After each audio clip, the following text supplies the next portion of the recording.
चाहिए बच्चा पार्ट 2। पिछले पार्ट में हमने देखा कि किस तरह अपनी बेटी को एक्टिंग करियर में आगे बढ़ने का रास्ता बताकर मोनिका उसे करण से शादी करने के लिए मना लेती है, पर उसकी ये चाल उस पर ही भारी पड़ जाती है जब उसे पता चलता है कि शादी के कुछ ही महीनों बाद नेहा माँ बनने वाली है। सब ठीक तो है ना मैम? घबराने की कोई बात नहीं रेणुका जी, ये तो खुशी की बात है। आपकी बहू प्रेग्नेंट है। It's her second month. क्या? नो करण, ये सब क्या है? अच्छा अब मैं समझी, ये सब तुम लोगों का प्लान था ना। मुझे मुझे नहीं चाहिए बच्चा, मैं इसे अबॉर्ट कर दूंगी। मेरा फोन दो, मुझे मॉम से बात करनी है। नेहा घबराकर अपनी माँ को कॉल लगाती है। क्या हो गया बेटा, सब ठीक तो है ना? तो इतना हाफ क्यों रही है? Mom I am pregnant. अब मेरा शरीर मोटा हो जाएगा, मेरे चेहरे पर झुर्रियां आ जाएगी, मुझे कोई काम नहीं देगा, मेरा करियर खत्म हो जाएगा। मॉम कुछ करो, मॉम कुछ करो, मुझे अपना करियर खत्म नहीं करना, वो भी एक बच्चे के पीछे। ये सब क्या कह रही हो तुम बहू? तुम जाना तुम्हारे काम पर। अरे मेरे होने वाले वारिस को मैं संभाल लूंगी, तुम्हारे काम पर कोई असर नहीं पड़ेगा बहू। ये सब कहने की बात है, कोई नहीं संभालता किसी के बच्चे को। अरे मुश्किल से 2 घंटे आप बच्चे को संभालेंगे, फिर क्या? उसकी सारी जिम्मेदारियां तो फिर मुझ पर ही आ जाएगी ना। उसे पालो, उसका डायपर बदलो, बड़ा होगा तो उसे स्कूल भेजो, वो भी अपनी नींद खराब करके। मैं 10 बजे उठने वाली लड़की एक बच्चे के लिए 4 बजे नहीं उठ सकती। मैंने करण से शादी सिर्फ और सिर्फ अपनी करियर को मजबूत करने के लिए की थी, ना कि बर्बाद करने के लिए। I will not have this child। बहुत हो गया नेहा, बहुत हो गया। तुम्हारी हर गलती पर मैंने पर्दा डाला।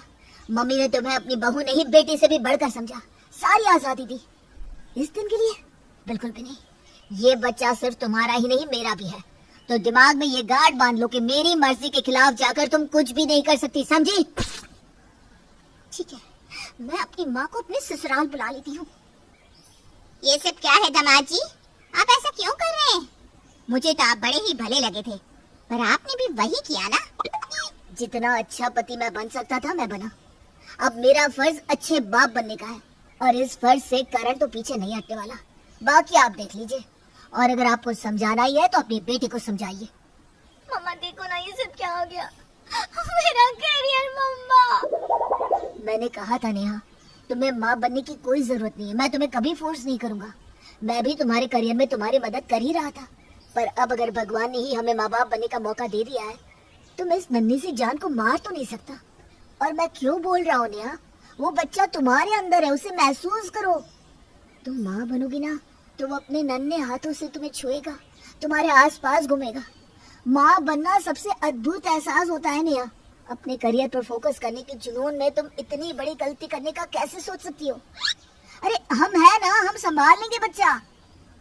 किसी को मैं क्या बोलूं मॉम, सबसे बड़ा धोखा तो तुमने मुझे दिया है। क्यों करवाई मेरी शादी?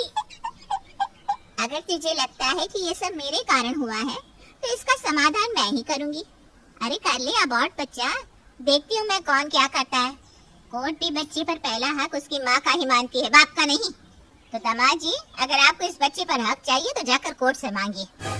मोनिका और नेहा तो कुछ सुनने को तैयार ही नहीं थी, और बात आखिरकार कोर्ट तक पहुंच ही जाती है। मुझे तो समझ में नहीं आ रहा कि आप लोग अपने घर की बात को 4 लोगों तक लेकर ही क्यों जा रहे हो। जो बात घर पर सलट सकती है उसके लिए तमाशा क्यों कर रहे हैं आप लोग? अंकल, आप तो हमारे फैमिली लॉयर हैं, आप तो जानते हैं हमारा स्वभाव। नेहा मानने को तैयार ही नहीं हो रही, तो मैं भी क्या करूं? मुझे अब अगर अपने बच्चे के लिए कोर्ट ही जाना पड़े तो वही सही। कोर्ट की तारीख आ जाती है और दोनों ही पक्ष कोर्ट में पहुंचते हैं। तो बताइए नेहा जी, आप क्या चाहती हैं? मुझे बच्चा नहीं चाहिए जज साहब, मैं शादी के झमेले में पढ़ना ही नहीं चाहती थी। अब पढ़ गई इसका मतलब ये तो नहीं कि मैं बच्चा भी पालूं। आज मान लीजिए मैंने बच्चा अबॉर्ट भी कर दिया तो ये लोग फिर से कोई साजिश करेंगे और मैं फिर से माँ बन जाऊंगी। मैं इन लोगों के साथ अब नहीं रह सकती। और आपका क्या कहना है करण जी? मैं अपना बच्चा छोड़ नहीं सकता, चाहे कुछ भी हो जाए। जज साहब, मुझे मेरा बच्चा चाहिए। मैं तो आपको यही सलाह दूंगा कि आप दोनों को साथ बैठकर इस मसले पर सोचना चाहिए, क्योंकि एक बच्चे को माँ बाप दोनों मिलकर पाले, यही अच्छा होता है। The court is adjourn for the next date. Court का सेशन पूरा हो जाता है और सभी बाहर आ जाते हैं। देखो नेहा, अब तो जज साहब भी कह रहे हैं कि बच्चे के लिए माँ बाप दोनों जरूरी होते हैं। हमें बैठकर बात करनी चाहिए। मेरी बेटी किसी से बात नहीं करेगी, और अगर बच्चा रहेगा ही नहीं तो क्या माँ और क्या बाप। मिलते हैं अगली तारीख पर। कोर्ट की अगली तारीख पर सभी कोर्ट पहुंचते हैं। तो क्या आप लोगों ने बात की? करण को मेरी पड़ी ही नहीं है, उसे बस ये बच्चा चाहिए और मुझे अब इस इंसान के साथ रहना ही नहीं है। I want divorce. मैं अपना बच्चा नहीं छोड़ूंगा, समझी तुम? इस चकाचौंध ने तुम्हें पागल कर दिया है, और तुम्हारी माँ, उन्होंने तो इस रिश्ते को जोड़ा ही था फायदे के लिए। तुम साथ रहो ना रहो, मुझे मेरा बच्चा दे दो। How dare you! मेरी माँ के लिए कुछ भी कहा तो मैं चुप नहीं रहूंगी, समझे तुम? ऑर्डर ऑर्डर, ये कोर्ट है, आपका घर नहीं।